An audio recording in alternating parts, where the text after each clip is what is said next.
자, 지금 우리가 계속 도입하고 있는 디자인 패턴이 뭐냐면 MVC 패턴이란 말이에요. 그죠? 지금 우리가 MVC 구조로 계속 만들려고 하는 거예요. 자, MVC 약자를 저번 시간에 간단하게 이제 설명을 드리기는 했는데, 자, 모델, 그 다음에 뷰, 그 다음에 컨트롤러의 약자라고 보시면 돼요. 이거는 여러분들이 나중에 뭐 자바 개발자로 취업을 하게 되면, 특히 웹 개발자로 취업을 하게 되면 기본적인 기술 면접에서 물어보는 문제 중에 하나라고 보시면 돼요. 요즘은 모르겠네요, 어떻게 물어보는지. 그래서 이 MVC 패턴에 대해서는 알고 계셔야 되고, 그래서 정보처리기사 혹시라도 시험 보시는 분들 계실지 모르겠지만 필기 문제에서 단골 문제로 등장하는 문제 중에 하나라고 보시면 돼요. 자, 그래서 이제 모델, 뷰, 컨트롤러, 도대체 이게 뭐냐, 감이 안 올 거예요. 괜찮습니다. 요게 그냥 이런 게 있구나 라는 정도만 지금은 알고 넘어가셔도 돼요. 이거를 뭐 무조건 외워야 된다 그런 식으로 접근하시면 안 되고, 그렇게 하면 여러분들 개발 굉장히 힘들어져요. 특히 처음 배울 때는 요거를 개념적으로 외우는 것보다 이런 게 있고 그리고 이런 식으로 만드는 게 MVC 패턴이구나 라는 정도로 접근하셔야죠. 그러니까 가볍게 접근하라는 거예요. 지금부터 무겁게 접근하면 여러분들 스트레스 받고 재미없고 뭔가를 하지도 못해요. 그렇기 때문에 그냥 가볍게 들으면서 강사가 지금 만들려고 하는 게 MVC 패턴이고 그 다음에 MVC 패턴이 이런 거구나, 그냥 대략적으로만 그냥 알고 넘어가셔도 충분합니다. 자, 그래서 이제 모델 같은 경우는 뭐가 있냐면, 자, 우리가 모델에 적용을 할 게 이제 서비스라는 개념이 있어요. 서비스라는 개념과 그 다음에 뭐 DTO라고도 하고요. 또는 아까 했던 요 DTO가 VO라고도 합니다. DTO, VO. 그 다음에 DAO라는 게 있는데, 요것도 개념을 똑같다고 드릴 수는 없겠지만 DAO 또는 리포지터리라고도 해요. 리포지터리. 조금 다르긴 한데 이제 개발자들은 요걸 좀 혼용해서 쓰기도 합니다. DAO, 리포지터리. 궁금하신 분들은 DAO하고 리포지터리의 차이를 여러분들이 검색을 해보면 나와요. 그래서 조금 뭐 비슷해요. 완전한 엄청나게 많이 차이 나는 건 아니고 DAO나 뭐 리포지터리나 살짝의 차이가 있다 라는 정도만 알고 넘어가시면 돼요. 뭐 나오죠. 그래서 이제 요거를 아시면 되고요. 저는 이제 리포지터리를 보통 많이 씁니다. 리포지터리를 많이 쓰고요. 자, 뷰는 말 그대로 뭐냐면 사용자가 보는 화면이에요.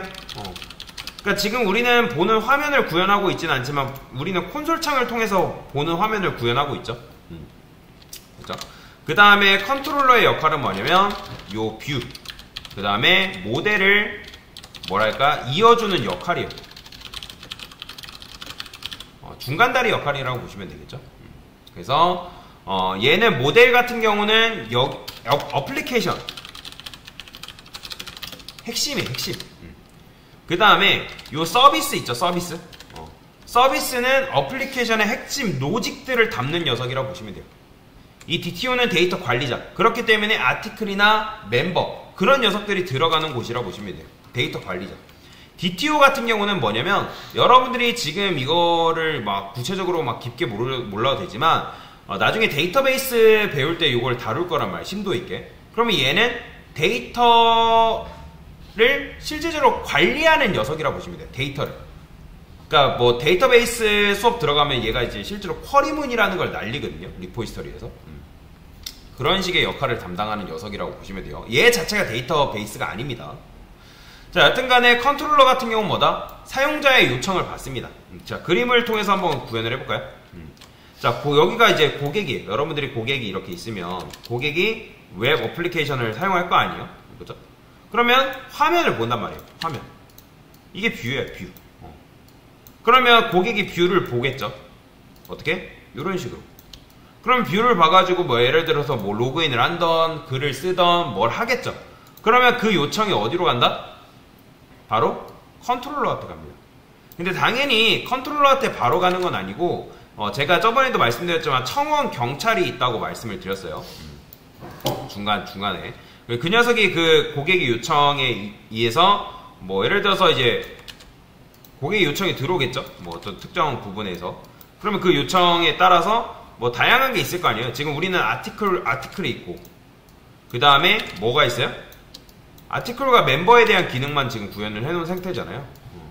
그럼 고객이 만약에 나는 아티클과 관련된 거 볼래? 그럼 여기다 이제 요청하는 거고, 멤버에 관련된 거 볼래? 그럼 여기로 가는 거죠. 자, 그러면 이제 이렇게 했을 때 아티클 컨트롤러에서 어떻게 하냐면 또 어디로 보내냐면 서비스로 보냅니다. 서비스로 로직을. 그러면 얘는 서비스한테 가가지고 어떻게 하냐면 그러니까 여기에 제가 뭘 도입했었죠? 앱이라는 거 도입했던 거 기억나시죠? 그러니까 앱은 쉽게 말해서 청원 경찰이에요. 청원 경찰. 그래서 요걸 앱이라 해볼게요. 그러면 앱은 고객이 대출 업무인지 일반 금융 업무인지 판단해가지고 올바른 컨트롤러는 제가 창구 직원이라고 말씀드렸잖아요. 그럼 창구 직원한테 토스하는 거예요. 그러면 아티클이냐 멤버냐 그런 걸 이제 관리하는 거죠. 그 다음에 컨트롤러는 고객이 어떠한 일을 하기 위해서 필요한 정보를 챙겨왔는지, 예를 들어서 은행 갔을 때 신분증 가져왔는지, 뭐 여러분들이 대출하려면 대출 받으려면 기본적으로 재직증명서, 그 다음에 소득증명서, 그런 것들을 가져왔는지 안 가져왔는지 판단을 한단 말이에요. 그런 것들을 판단하는 녀석이 바로 컨트롤러예요. 그래서 또는 그 일을 예전에 이미 했는지 안 했는지에 대한 판단을 바로 컨트롤러가 내리는 거고, 그래서 만약에 고객이 그 준비된 서류를 가져왔다 하면 통과시키는 거고, 그게 아니면 다시 돌려보내는 역할을 하는 게 바로 컨트롤러예요. 자, 그러면 컨트롤러가 고객이 만약에 제대로 가져왔어요. 준비된 서류나 그런 것들을 제대로 가져왔으면 서비스한테 토스합니다. 그러면 서비스는 여러분들 은행 가보면 그 은행 창구 직원 뒤에 좀 높으신 분들 앉아 계시는 거 아시겠나요? 그러니까 과장급 직원이라고 보시면 돼요. 그러니까 과장급 직원인 이 서비스는 고객을 직접 만나진 않습니다. 고객을 직접 만나진 않고 컨트롤러가 고객의 요구를 깔끔하게 정리해서 보내줬을 때 그거를 판단을 해가지고 얘가 이거를 할 수 있는지 없는지를 판단을 해요.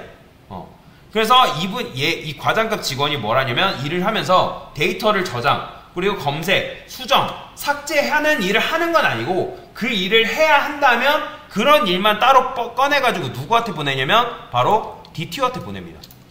그러니까 리포지터리라고 보시면 되겠죠. 얘한테 보내요. 이 녀석한테. 이 녀석한테 토스를 합니다. 이렇게. 이런 식으로. 그러면 얘는 그 서비스, 즉 과장급 직원만 어플리케이션의 핵심 로직을 알고 있는 거고, 얘는 바로 뭐냐면 하인이에요. 과장의 하인. 창고지기. 그래서 얘는 핵심 로직이 뭔지 몰라요. 다만 과장님이 어떤 일을 시키면 그 단순한 일만 처리하는 역할이라고 보시면 돼요. 나중에 데이터베이스라는 걸 배우게 되면 이 데이터베이스하고 소통하는 녀석이라고 보시면 돼요. 그래서 그런 역할을 하는 거고, 그 다음에 여기다 이제 이렇게 하면 역이에요.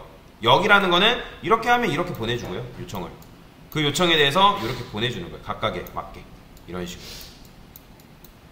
그 다음에 결국에는 고객이 그걸 뭐 하는 거예요? 보는 거예요. 그게 바로 여러분들이 보고 있는 웹사이트의 대부분의 구조라고 보시면 돼요. 이해되시죠? 자, 그래서 클라이언트가 보통 고객이라 하는데 요청을 보냅니다. 그래서 요청에 맞게, 요청이라는 건 URL을 말하는 거예요. 그 URL에 맞는 요청을 컨트롤러가 수신하고요. 그 다음에 컨트롤러가 넘어온 요청을 처리하기 위해서 서비스로 호출하고, 서비스는 알맞은 정보를 가공하고 해서 이제 여기서 소통을 해가지고 가공해서 컨트롤러한테 넘겨주죠. 그래서 컨트롤러는 서비스의 결과물을 여기 뷰한테 넘겨줘가지고, 뷰는 결국에는 고객이 보는 화면이라고 보시면 되겠죠. 로그인도 마찬가지예요. 로그인을 한다? 그러면 여러분들이 고객이 네이버 홈페이지에 들어왔어요. 로그인 버튼을 클릭해요. 입력을 하죠. 그러면 그 입력에 관련된 게 일단은 여기서 체크를 하는 거죠. 제대로 아이디 입력했는지, 그리고 비밀번호 제대로 입력했는지, 그걸 판단을 해요, 컨트롤러가. 자, 그러면 제대로 입력이 됐대요. 그러면 여기로 뒤로 넘어간다는 거예요, 서비스로. 그 다음에 그걸 가지고 서비스가 돼요. 여기 창고지기로 가는 거죠. 그 다음에 창고지기가 로그인에 관련된 그 데이터베이스 관련된 쿼리를 이제 실제 DB한테 날립니다. 그 다음에 그 DB는 그 결과물을 이 창고지기한테 주는 거고, 그런 식의 구조라고 보시면 돼요, 웹사이트가. 그래서 여러분들이 MVC 구조라고 검색해보면 그림이 지금 제가 설명드린 이 그림이 똑같이 나옵니다. 보이죠? 유저 요청해요. 모델 가져. 요청해서 뷰 보는 그런 구조예요. 지금 제가 이 구조를 설명드린 거다라고 생각하시면 돼요. 자, 근데 이제 어쨌든 이 MVC 구조를 지금 달달달 외워야 된다 그 말은 아닙니다. 그래서 이런 식으로 그냥 지금 강사가 도입하려는 게 MVC 구조고 그 다음에 MVC 구조를 이런 식으로 사용할 수 있구나 라고 여러분들이 이해를 하고 넘어가시면 되겠습니다. 됐습니다.